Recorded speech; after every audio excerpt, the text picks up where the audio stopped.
DMTV Info, votre chaîne d'information en temps réel. La politique, la santé, le sport, les faits de société, la musique, les rumeurs et bien plus encore. Vous découvrirez cela dans notre chaîne DMTV Info.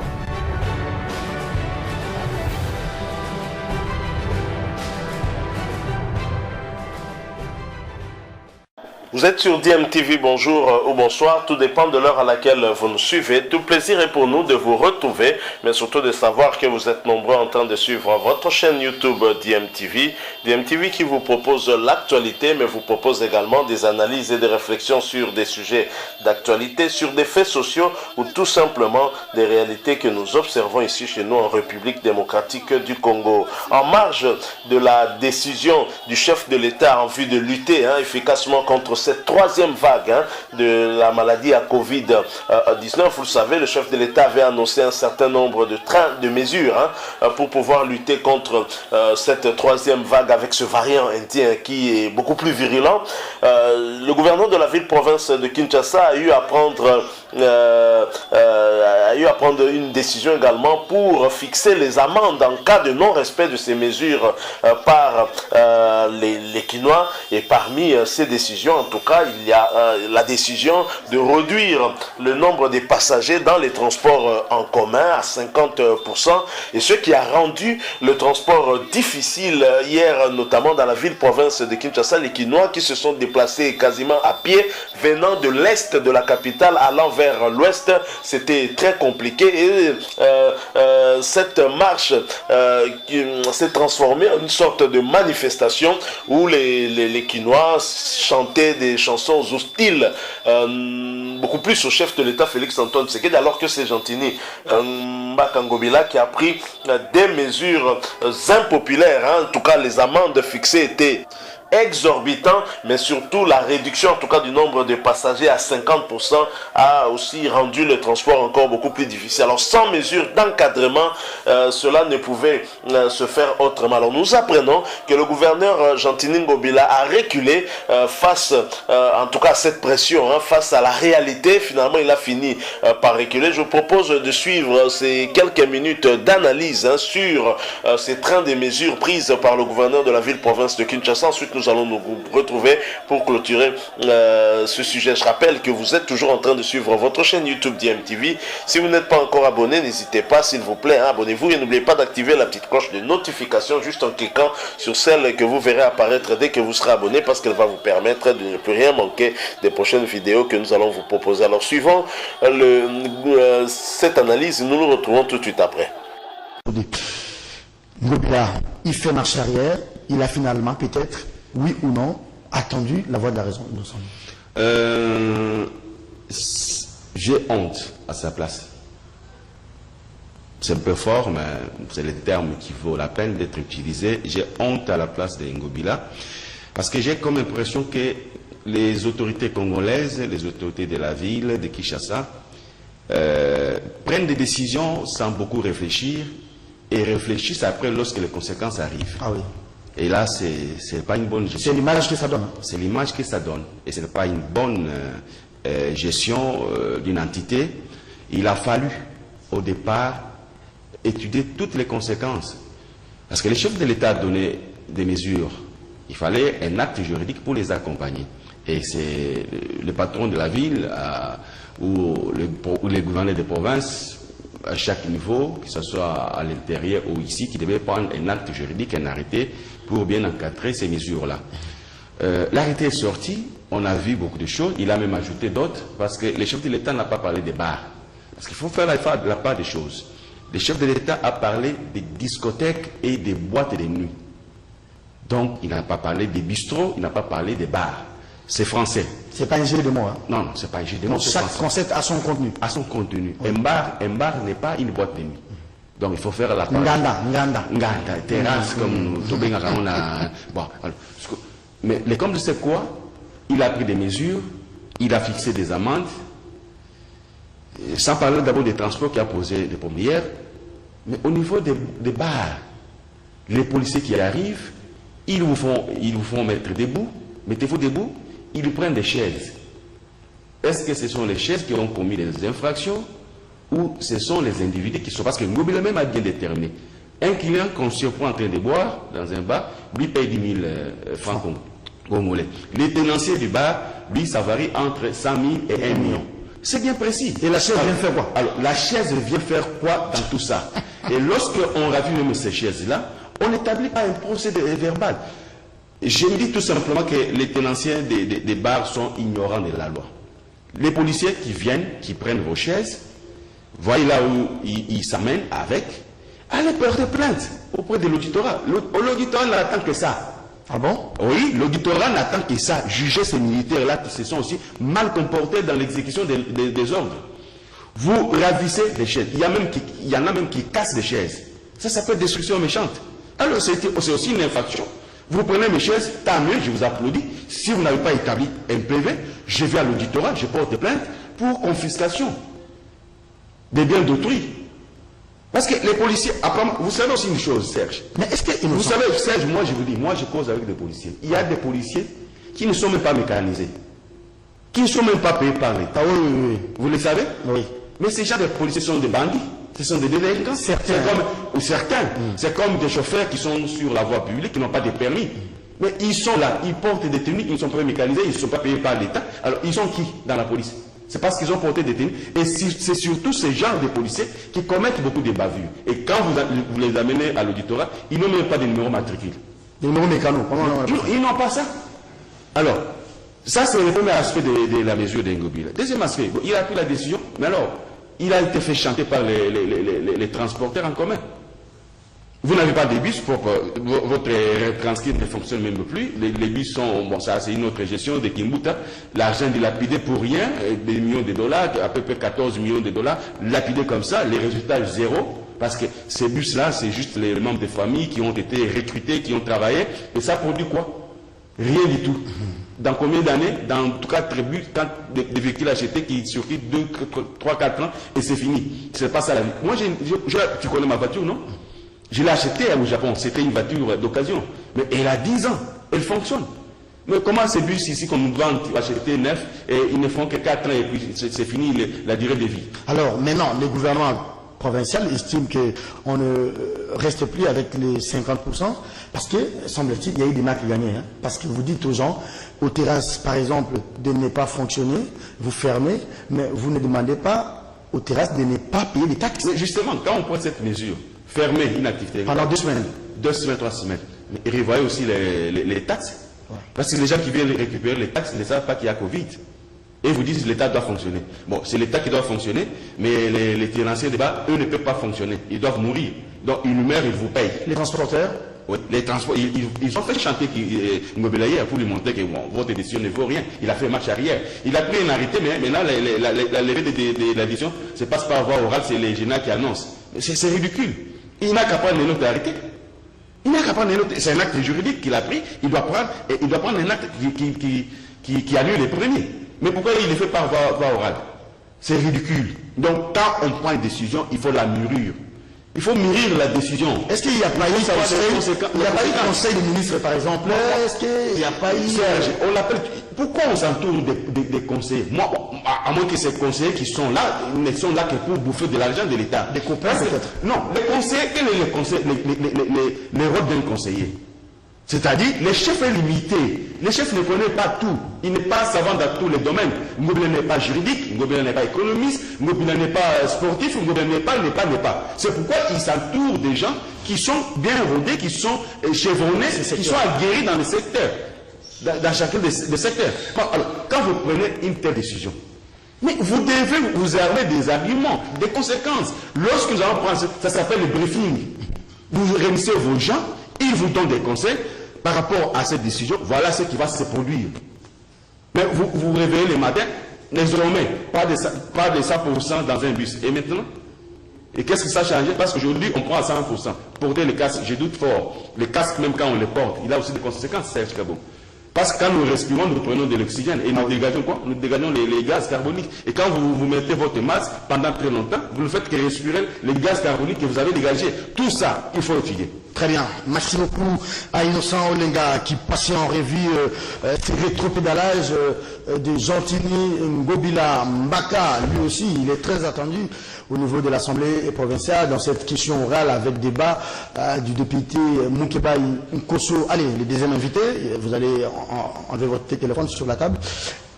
Et Moïse Zouba, bonjour. Bonjour Serge, je commencerai par présenter mes excuses pour ce retard, indépendamment de ma propre bonne volonté. Là, vous n'allez pas dire que vous aussi vous êtes confronté à ces problèmes des transports avec... Si, ça prend tout le monde, ça prend tout le monde.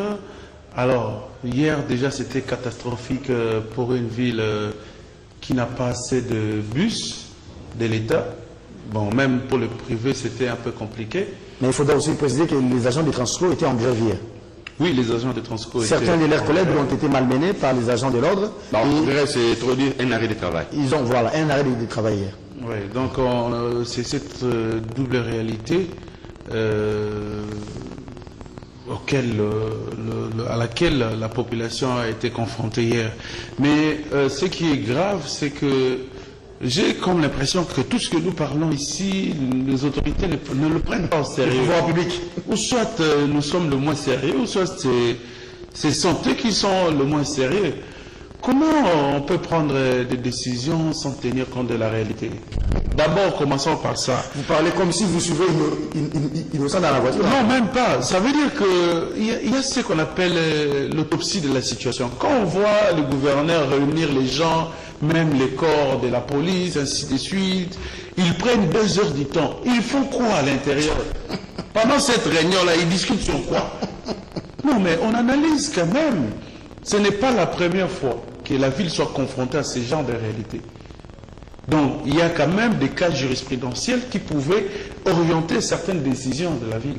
Mais si le gouverneur fait fi de tout cela, il veut nous radicaliser, pendant que les mesures prises par le gouvernement étaient un peu, je dirais, un peu plus légères.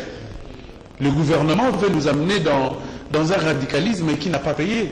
Et aujourd'hui, il est dans les essais-erreurs, il prend une décision, il le retire le lendemain, et Kimbuta est tombé comme ça. Est-ce que vous avez vu des décisions incontrôlées, impopulaires? Est-ce que vous avez vu tous ces gens qui ont scandé hier Tovota Fayoulou, qui ont insulté les chefs, qui ont dit des choses parce que il y a quelque part un certain Ngobila qui n'a pas bien fait son travail? Non, mais je crois que Ngobila, peut-être il est en train de tenter de nous ramener les tristes événements de Yumbi à Kinshasa.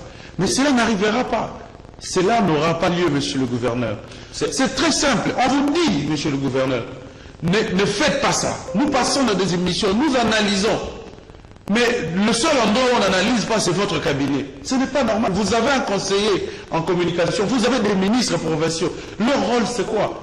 Ils vivent dans la cité comme nous tous. Mais quand vous vous rencontrez là-bas, c'est pour prendre des décisions qui vont énerver, voire même les autorités de la ville. Alors, je vous dis hier, il y a eu tellement de mouvements de masse. Et j'imagine que cela a facilité encore la contamination. Oui, la contamination.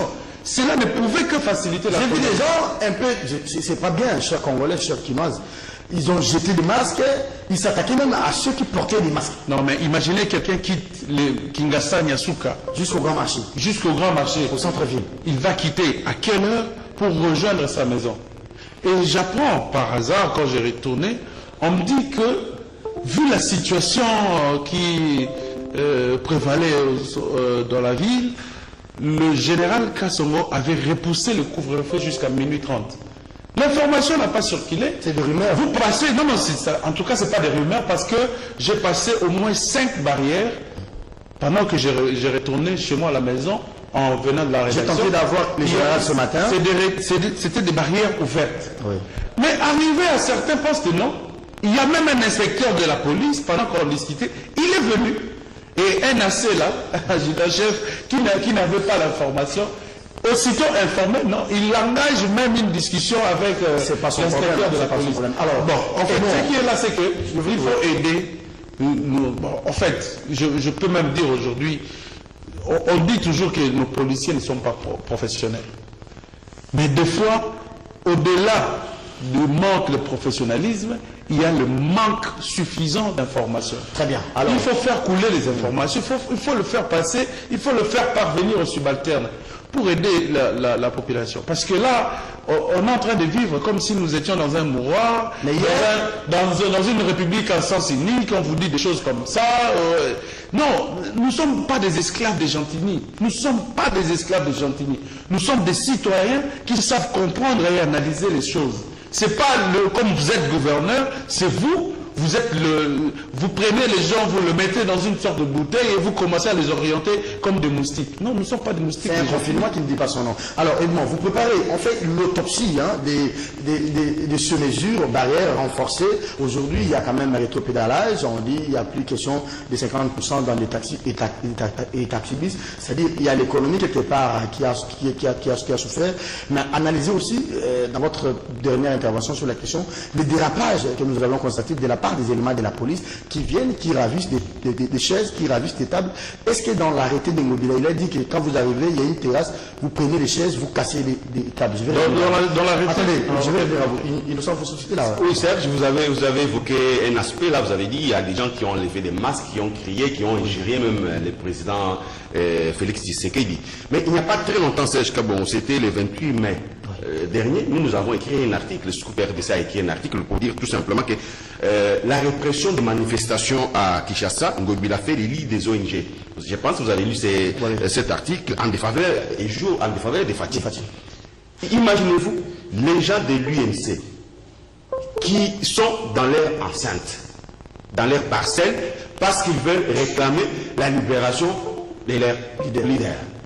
Vous envoyez les policiers gazer ces gens-là, ces militants, au sein du siège. Est-ce que là, vous jouez pour les chefs de l'État ou vous jouez contre les chefs de l'État? Là, vous faites les lits pour les ONG. Ils feront les rapports.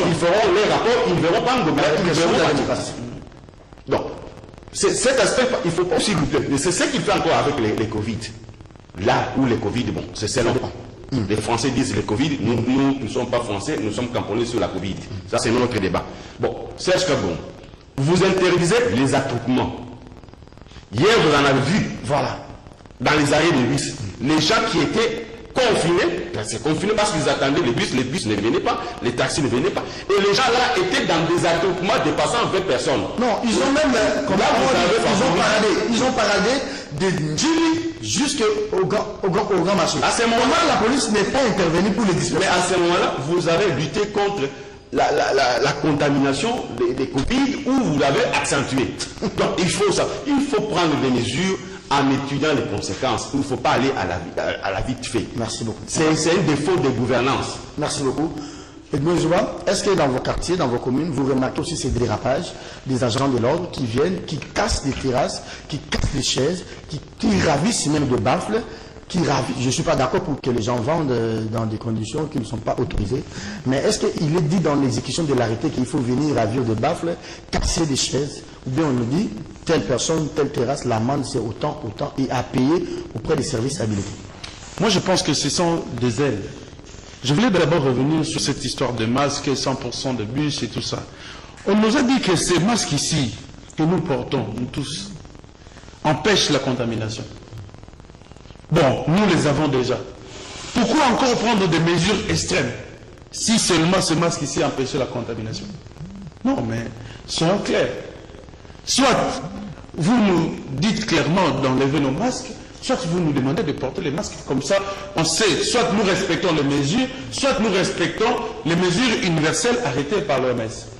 Mais non, avec les ailes que nous constatons de la police, des dérapages. Non, mais moi je sais que dans la police, il y a quand même certains commandants, colonels et tout ça qui se respectent. Mais il y en a d'autres, je ne sais pas si nous sommes en éternel combat entre la population et la police. J'ai vu la dame là de Bandal, où la police considère même avec un gros véhicule. Parce qu'elle sait qu'elle va venir ravir les chaises. Est-ce que Ngobila t'a dit de ravir les chaises ou bien que les gens payent? Voilà. Ils sont en train d'aller outre ce qui était prévu dans l'arrêté. Et c'est là, bon, nous, on se plaint toujours. Il y a mais attendez, c'est vrai, vous... Ouais, mais la police elle-même devait commencer par sanctionner. Nous sommes dans un groupe avec le général où on discutait, on dit on en a marre. Par exemple, pour le cas des embouteillages, les gens veulent s'organiser pour dire voilà, nous dénonçons, ça existe même dans d'autres pays.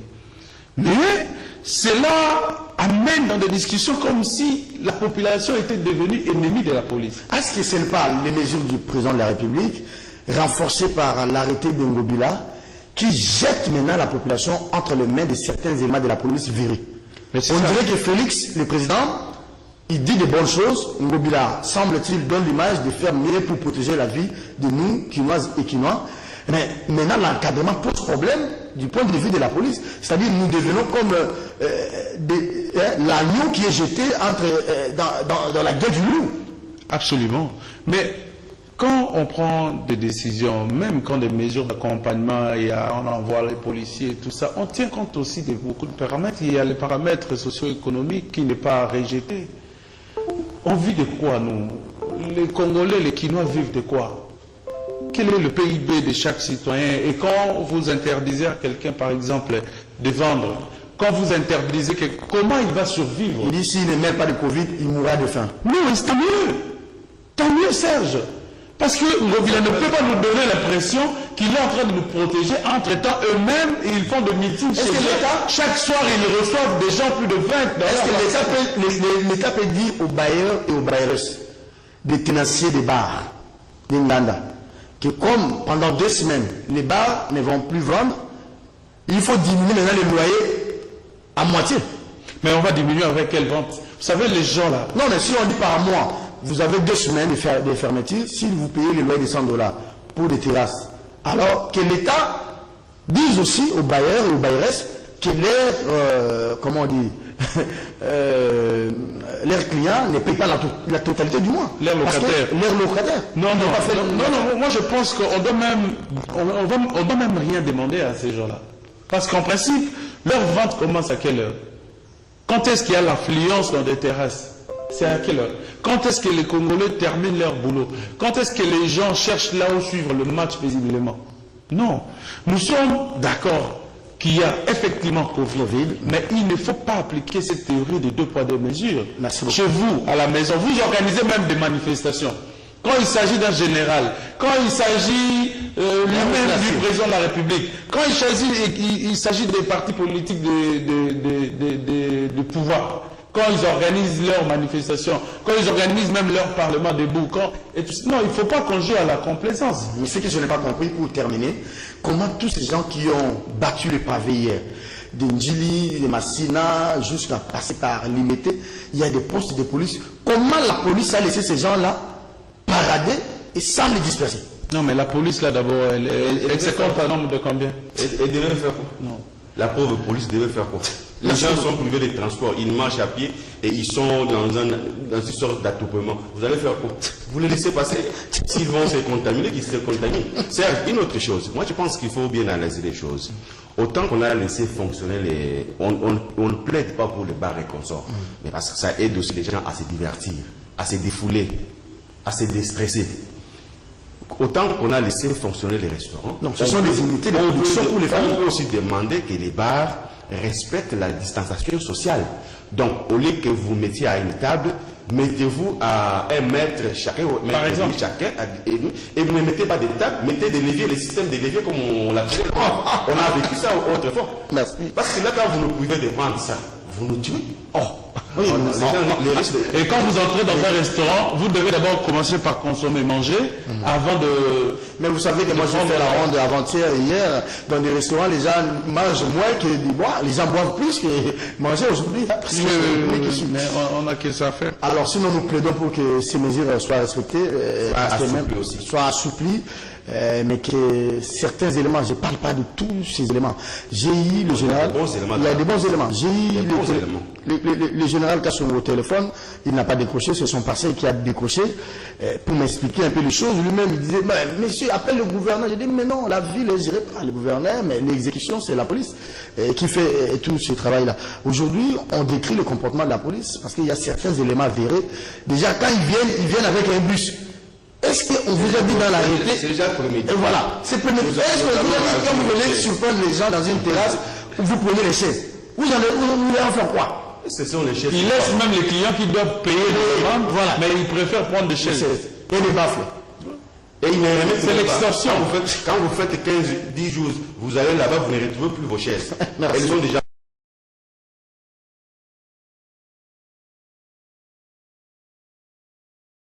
Voilà, nous sommes de retour. Vous venez de suivre là cette belle analyse, une analyse pertinente de ces journalistes en rapport avec l'arrêté du gouverneur de la ville-province de Kinshasa, Jantini Ngobila, qui a fixé le coût des amendes pour non-respect des mesures contre cette pandémie à Covid-19 ici dans la ville-province de Kinshasa. S'il est vrai que la maladie existe bel et bien, mais que c'est vrai que les Kinois sont réticents à l'idée de reconnaître qu'effectivement la maladie est là, il faudrait sur le plan communicationnel essayer de convaincre un peu plus les Kinois du bien fondé non seulement de ces mesures pour protéger la population, parce que ce qu'il faut dire aussi que c'est vrai que cette maladie s'attaque beaucoup plus à des personnes vulnérables. Il y a des personnes d'un certain âge, mais également des personnes qui peuvent être moins âgées, mais qui ont des antécédents, par exemple des hypertendus. Alors en se protégeant, même si on peut être jeune, en forme, tout ça, on peut porter la maladie, être un porteur sain et constituer un danger pour les autres personnes. Je crois que sur le plan communicationnel, il faudrait qu'on travaille aussi un peu plus, faire de la pédagogie pour pouvoir justement parler aux Kinois et leur parler justement de ce bien fondé, de se protéger, pour protéger aussi les personnes qui pourraient être vulnérables face à cette maladie. Parce que beaucoup en tout cas pensent que la maladie n'existe pas. On entend même des chansons hostiles où les Kinois se refusent de porter les cache-nez sous prétexte que la maladie n'existe pas. Bon, on a l'impression aussi, par rapport à cet arrêté du gouverneur pour justement fixer le montant des amendes, on a comme l'impression que l'objectif premier de cet arrêté du gouverneur, c'est d'empocher le montant de ces amendes. C'est tellement exorbitant et en plus ça crée aussi des problèmes, notamment dans le domaine des transports, lorsque vous fixez le nombre de passagers à 50, sachant que lorsque les transports en commun travaillent normalement, il se pose déjà ici à Kinshasa un problème de transport. Il fallait s'attendre à ce qu'on a eu à connaître hier. Maintenant, vous venez de l'apprendre, le gouverneur aurait reculé et aurait permis que les transporteurs puissent continuer avec le même nombre de passagers dans leur véhicule, tout en se rassurant que chacun des passagers porte son masque ou son cache-nez. Alors pourquoi reculer 24 heures après, alors qu'on aurait bien pu bien peaufiner cette mesure et bien réfléchir sur les conséquences aussi et trouver le juste milieu pour ne pas aussi pénaliser les Kinois qui doivent vaquer aussi à leurs occupations, aller au travail par exemple. Donc voilà, on avait déjà fustigé hier, on était revenu sur ces trains de mesures prises par le gouverneur de la ville-province de Kinshasa, notamment en ce qui concerne le transport, avec ce qu'on a vu dans nos rues, notamment du côté du boulevard Lumumba, des gens qui venaient du district de la Tchangou et qui descendaient vers le centre-ville. C'était terrible et même les policiers étaient incapables de contenir cette marée humaine. Les policiers sont restés en spectateurs voyant la population en train de marcher. Ce n'était pas une manifestation bien préparée, c'était des gens qui se sont retrouvés à l'arrêt des bus, il n'y avait pas de transport, ils ont commencé à faire de la ligne 11, commencé à marcher et bien sûr ça s'est transformé en une manifestation. Donc voilà, Jantini Ngobila qui prend des mesures sans réfléchir aux conséquences. Donc l'État n'a pas de bus, l'État n'a pas... Bon, le transport en commun, ça existe, c'est vrai, mais c'est insuffisant pour une ville comme Kinshasa, une ville de plus ou moins 10 millions d'habitants. Et donc, vous prenez des mesures en ne proposant pas une alternative. C'est pas sérieux. Je crois que ce n'était pas responsable et la conséquence est là. Aujourd'hui, on recule. Donc,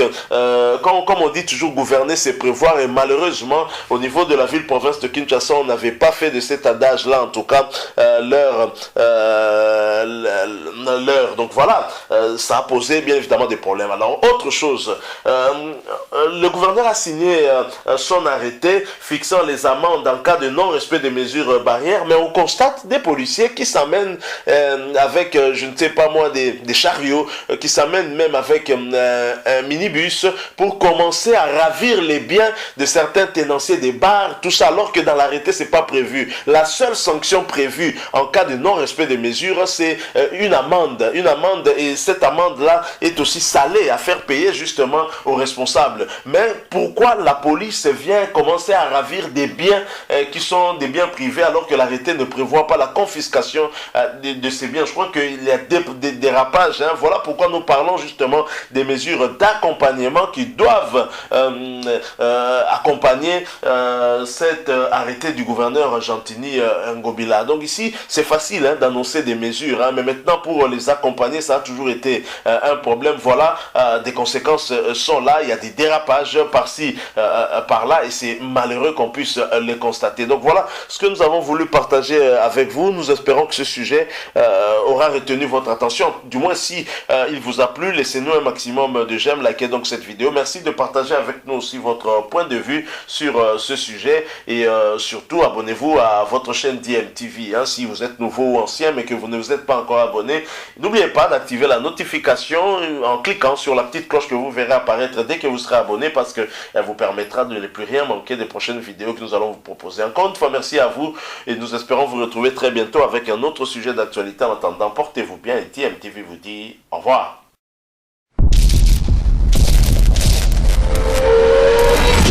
Bilile le kamalo bana ebele.